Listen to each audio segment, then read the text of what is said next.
ಮಂಡ್ಯದಲ್ಲಿ meeting politics ಮಧ್ಯೆ ಬಂಡಾಯ ಭುಗಿಲೆದ್ದಿದೆ. ಇದರ ನಡುವೆ ಕಾಂಗ್ರೆಸ್ ಹಿರಿಯ ಶಾಸಕ ಬಿಆರ್ ಪಾಟೀಲ್ ಸಿಎಂ ಸಲಹೆಗಾರ ಹುದ್ದೆಗೆ ರಾಜೀನಾಮೆ ನೀಡಿದ್ದಾರೆ. ಅನುದಾನ ವಿಚಾರವಾಗಿ ಅಸಮಾಧಾನ ಹೊರಹಾಕಿದ್ದ ಪಾಟೀಲ್ ಸಿಎಂ ಸಿದ್ದರಾಮಯ್ಯಗೆ ರಾಜೀನಾಮೆ ಪತ್ರ ರವಾನಿಸಿದ್ದಾರೆ. ಈ ಬಗ್ಗೆ ಸ್ವತಃ ಬಿಆರ್ ಪಾಟೀಲ್ ಏಷ್ಯಾನೆಟ್ ಸುವರ್ಣ ನ್ಯೂಸ್ಗೆ ಖಚಿತಪಡಿಸಿದ್ದಾರೆ.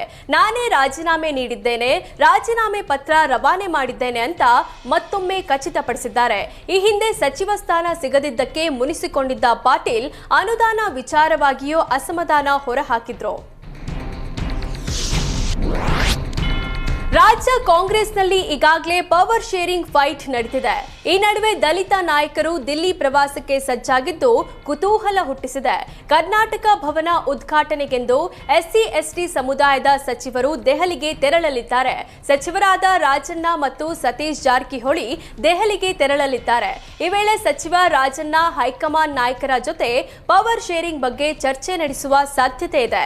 ನಾಯಕತ್ವ ಬದಲಾವಣೆ ವಿಚಾರ ಚರ್ಚೆಗೆ ಬಂದ್ರೆ ಕಾಂಗ್ರೆಸ್ನಲ್ಲಿ ಆಗುವ ಡ್ಯಾಮೇಜ್ ಬಗ್ಗೆ ಸಚಿವ ಕೆಎನ್ ರಾಜಣ್ಣ ಹೈಕಮಾಂಡ್ಗೆ ಮನವರಿಕೆ ಮಾಡಿಕೊಡಲು ಪ್ಲಾನ್ ಮಾಡಿದ್ದಾರಂತೆ.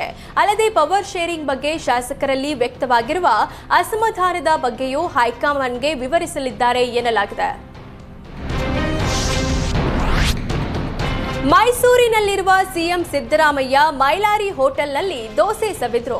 ಮೈಸೂರಿನ ಅಗ್ರಹಾರದಲ್ಲಿರೋ ಮೈಲಾರಿ ಹೋಟೆಲ್ಗೆ ಭೇಟಿ ನೀಡಿದ ಸಿದ್ದರಾಮಯ್ಯ ಇಡ್ಲಿ ಮತ್ತು ದೋಸೆಯನ್ನ ತಿಂದು ಖುಷಿಪಟ್ರು. ಪುತ್ರ ಡಾಕ್ಟರ್ ಯತೀಂದ್ರ ಸಿದ್ದರಾಮಯ್ಯ ಶಾಸಕ ಕೃಷ್ಣಮೂರ್ತಿ ಸಿದ್ದರಾಮಯ್ಯ ಅವರಿಗೆ ಸಾಥ್ ನೀಡಿದ್ರು. ಮೈಸೂರಿಗೆ ಬಂದಾಗಲೆಲ್ಲ ಮೈಲಾರಿ ಹೋಟೆಲ್ಗೆ ಭೇಟಿ ನೀಡುವ ಸಿದ್ದರಾಮಯ್ಯ ದೋಸೆ ತಿಂದು ಹೋಗ್ತಾರೆ.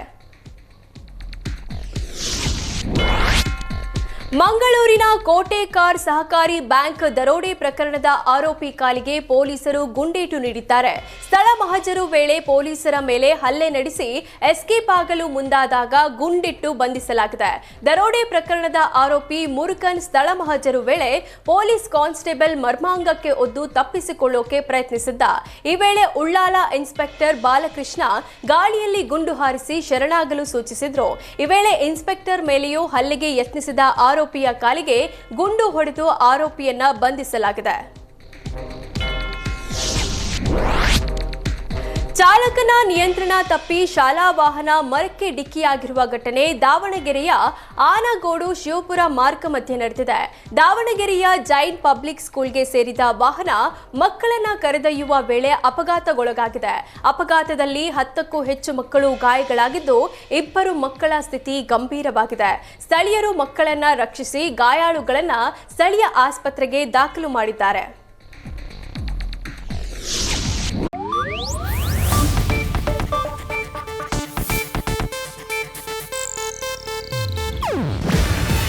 ಇದು ಏಷ್ಯಾನೆಟ್ ನ್ಯೂಸ್ ನೆಟ್ವರ್ಕ್ ಪ್ರಸ್ತುತಿ. ನೀವು ನೋಡ್ತಿದ್ದೀರಾ ಏಷ್ಯಾನೆಟ್ ಸುವರ್ಣ ನ್ಯೂಸ್.